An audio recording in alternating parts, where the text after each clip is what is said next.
आत्मा न कभी आती है न जाती है, ये न तो कभी जन्म लेती है और न कभी मरती है। प्रकृति ही आत्मा के सम्मुख गतिशील है और इस गति की छाया आत्मा पर पड़ती रहती है। भ्रमवश आत्मा सोचती है कि प्रकृति नहीं बल्कि वही गतिशील है।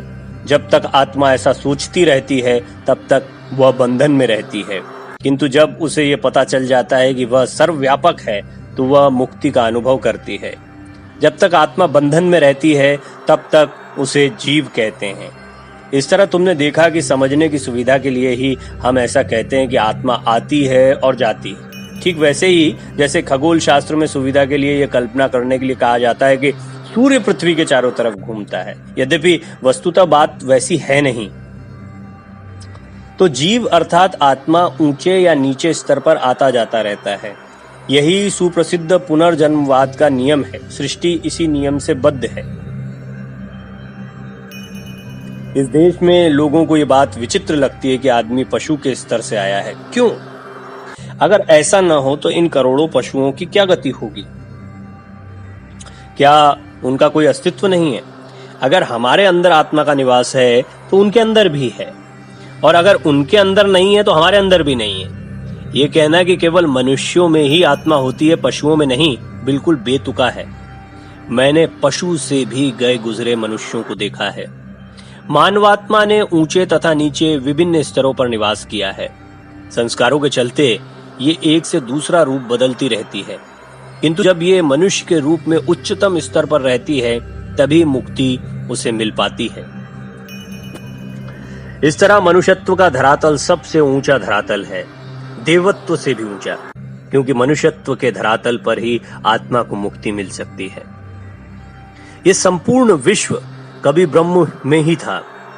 ऐसा लगता है कि ब्रह्म से ही उसका प्रक्षेपण हुआ और तब से सतत भ्रमण करता हुआ ये पुनः अपने उद्गम स्थान पर पहुंच जाना चाहता है। ये सारा क्रम कुछ ऐसा ही है जैसे डायनेमो से बिजली का निकलना और विभिन्न धाराओं से चक्कर काटकर पुनः उसी में चले जाना। आत्मा ब्रह्म से प्रक्षेपित होकर विभिन्न रूपों, वनस्पति तथा पशुलोकों से होती हुई मनुष्य के रूप में आविर्भूत होती है। मनुष्य ब्रह्म के सबसे अधिक समीप है। वस्तुतः जीवन का सारा संघर्ष इसलिए है कि पुनः आत्मा ब्रह्म में मिल जाए। लोग इस बात को समझते हैं या नहीं, ये उतना महत्व नहीं रखता।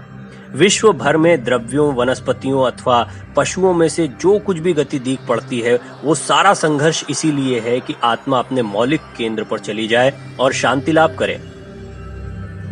प्रारंभ में साम्यावस्था रही पर वह नष्ट हो गई, और अब सारे अणु परमाणु इसी संघर्ष में हैं कि पुनः वह साम्यावस्था आ जाए। इस संघर्ष में ये अनेक बार एक दूसरे से मिलने और नए नए स्वरूप धारण करते हैं, जिसके परिणाम स्वरूप प्रकृति में विभिन्न दृश्य देखने को मिलते हैं।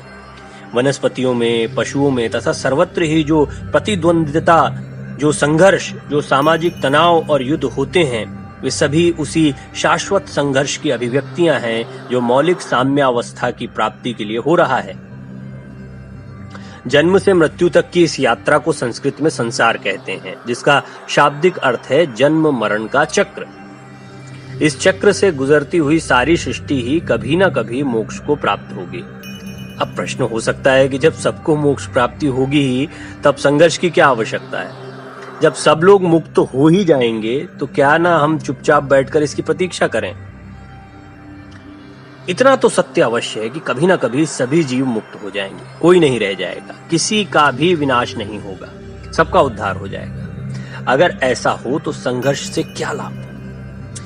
पहली बात तो ये है कि संघर्ष से ही हम मौलिक केंद्र पर पहुंच पाएंगे। दूसरी बात यह है कि हम स्वयं नहीं जानते कि हम संघर्ष क्यों करते हैं, हमें संघर्ष करते रहना है बस। सहस्त्रों लोगों में कुछ ही लोग ये जानते हैं कि वे मुक्त हो जाएंगे। संसार के असंख्य लोग अपने भौतिक कार्यकलापों से ही संतुष्ट हैं, पर कुछ लोग ऐसे अवश्य मिलेंगे जो जागृत हैं और जो संसार चक्र से ऊब गए हैं। वे अपनी मौलिक साम्यावस्था में पहुंचना चाहते हैं। ऐसे विशिष्ट लोग जानबूझकर मुक्ति के लिए संघर्ष करते हैं, जबकि आम लोग अनजाने ही उसमें रत रहते हैं। वेदांत दर्शन का आदि अंत है संसार त्याग दो, असत्य को छोड़कर सत्य की खोज करो।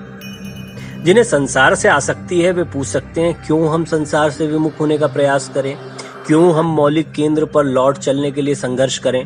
माना कि हम सभी ईश्वर के यहाँ से आए हैं, पर हम इस संसार को पर्याप्त आनंदप्रद पाते हैं, और तब हम क्यों ना संसार का अधिकाधिक उपभोग करें? इससे विमुख होने के लिए प्रयास ही क्यों करें?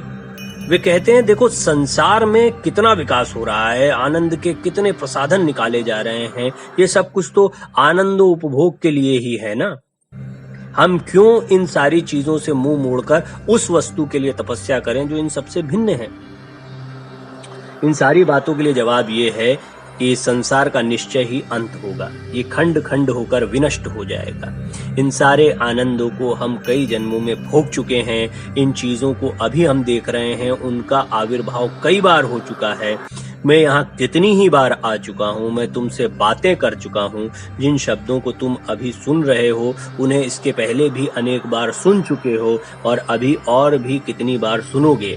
हमारे शरीर बदलते रहते हैं, पर आत्माएं तो एक ही रहती हैं। दूसरी बात ये है कि जिन चीजों को तुम अभी देख रहे हो वे कालांतर से आती ही रहती हैं। ये इस उदाहरण से स्पष्ट हो जाएगा। मान लो कि 3-4 पासे हैं, और जब तुम उन्हें फेंकते हो तो किसी में 5, किसी में 4, किसी में 3, किसी में 2 अंक निकल आते हैं। अगर तुम उन्हें बार बार फेंकते तो निश्चय ही अंक दोहराए जाएंगे। हाँ, ये नहीं कहा जा सकता कि कितनी बार फेंकने से ऐसा होगा, वह तो संयोग पर निर्भर करता है। ठीक यही बात आत्माओं तथा उनसे संबद्ध वस्तुओं के संबंध में भी कही जा सकती है। एक बार जो रचनाएं हुई और उनके विघटन हुए, उन्हीं की आवृत्ति बार बार होगी, चाहे 2 आवृत्तियों के बीच जितना भी समय लगे। पैदा होना, खाना पीना और फिर मर जाना, जीवन का ये क्रम न जाने कितनी बार आता जाता रहेगा। कुछ लोग तो ऐसे हैं जो सांसारिक भोग से ऊपर उठ ही नहीं सकते, पर वे लोग जो ऊपर उठना चाहते हैं ये अनुभव करते हैं कि आनंद परमार्थिक नहीं वरन नगण्य है। हम ऐसा कह सकते हैं कि कीट से लेकर मनुष्य तक जितने स्वरूप दिख पड़ते हैं सभी शिकागो हिंडोले के डिब्बों की तरह है। वह हिंडोला हमेशा घूमता रहता है, पर उसके डिब्बों में बैठने वाले बदलते रहते हैं। कोई मनुष्य किसी डिब्बे में घुसता है, हिंडोले के साथ घूमता है और फिर बाहर निकल आता है, किंतु हिंडोला घूमता ही रहता है। इसी प्रकार कोई जीव किसी शरीर में प्रवेश करता है, उसमें कुछ समय के लिए निवास करता है, फिर उसे छोड़कर दूसरे शरीर को धारण करता है, और उसे भी छोड़कर फिर अन्य शरीर में प्रवेश कर जाता है। ये चक्र तब तक चलता रहता है जब तक जीव इस चक्र से बाहर आकर मुक्त नहीं हो जाता। हर देश में हर समय अगर कोई व्यक्ति भूत भविष्य की बात बतलाता है तो उसे विस्मय की दृष्टि से देखा जाता है, किंतु इसकी व्याख्या ये है कि जब तक आत्मा कार्य कारणवाद की परिधि में रहती है, यद्यपि उसके अंतर्निहित स्वतंत्रता तब भी बनी रहती है, जिसकी वजह से कुछ लोग आवागमन के चक्र से निकलकर मुक्त हो जाते हैं, तब तक इसके क्रियाकलापों पर कार्य कारण नियम का बड़ा प्रभाव रहता है, जिसके चलते अंतर्दृष्टि रखने वाले महात्मा भूत और भविष्य की बातें बता देते हैं। जब तक मनुष्य में वासना बनी रहेगी तब तक उसकी अपूर्णता स्वतः प्रमाणित होती रहेगी। एक पूर्ण एवं मुक्त प्राणी कभी किसी चीज की आकांक्षा नहीं करता। ईश्वर कुछ चाहता नहीं है। अगर उसके भीतर भी इच्छाएं जगें तो वह ईश्वर नहीं रह जाएगा, वह अपूर्ण हो जाएगा। इसीलिए ये कहना कि ईश्वर यह चाहता है, वह चाहता है, वह क्रमशः क्रुद्ध एवं प्रसन्न होता है, महज बच्चों का तर्क है जिसका कोई अर्थ नहीं। इसीलिए सभी उपदेशकों ने कहा है, वासना को छोड़ो, कभी कोई आकांक्षा न रखो और पूर्णतः संतुष्ट रहो।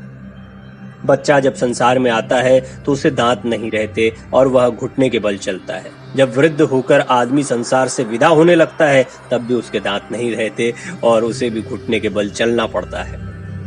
दोनों ही सिरे एक से हैं, पर एक ओर जहां जीवन का कोई अनुभव नहीं रहता, वहां दूसरी ओर व्यक्ति जीवन के सारे अनुभवों को देख चुका होता है। इसी तरह जब ईश्वर की तरंगों के कंपन धीमे रहते हैं तो हम प्रकाश नहीं देखते, अंधकार रहता है। पर जब ये कंपन अत्यंत तेज हो जाते हैं तब भी अंधकार हो जाता है। और इससे तो यही सिद्ध होता है कि दो अतियों या सिरों की स्थिति समान होती है, पर उनमें आकाश पाताल का अंतर रहता है। दीवार की कोई वासना नहीं होती और पूर्ण व्यक्ति की भी कोई वासना नहीं होती, पर दीवार को किसी चीज की कामना के लिए चेतना ही नहीं है, जबकि पूर्ण व्यक्ति को किसी चीज की कामना ही शेष नहीं रह जाती।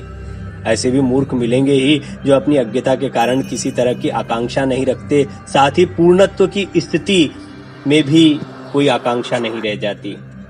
पर जीवन की इन दोनों स्थितियों में आकाश पाताल का अंतर है।